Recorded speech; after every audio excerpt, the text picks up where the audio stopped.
जन्नत हार गई है, मोहब्बत जीती है, जो राहुल गांधी ने बोला। और सबसे पहले शहजाद पूनावाला, मैं आपके पास आता हूं, क्या से क्या हो गया? मैं तो कहूंगा मामला बहुत पीछे रह गया।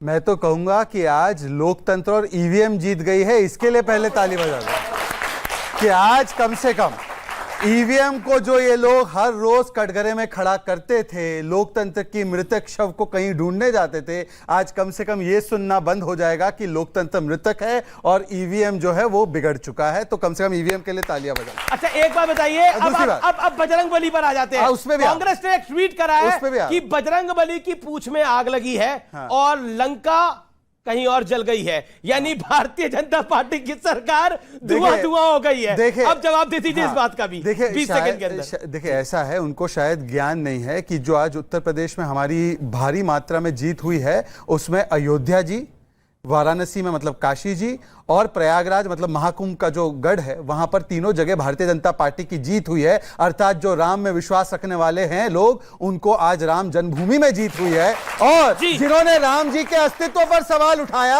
आज वो भी बजरंग बली के लिए खड़े हो चुके हैं। ये हमारी वैचारिक जीत है, ये सबसे बड़ी। अब 10 सेकंड भाई, आपने इतना बड़ा लंबा मंच दिया उनको, 10 सेकंड बोलने तो। अरे भैया, अब कांग्रेस का दिन है ये भैया, आज उनको बड़ी जीत मिली है। कांग्रेस नहीं बोल रही थी, अभी कांग्रेस ही बोल रहा था। मैं आपको बताता हूं क्यों, क्योंकि अभी खड़गे, एक सेकंड भैया सुन लीजिए, खड़गे जी ने जब उनको पूछा गया कि अगला मुख्यमंत्री कौन होगा, तो उन्होंने बोला हाईकमांड विल डिसाइड।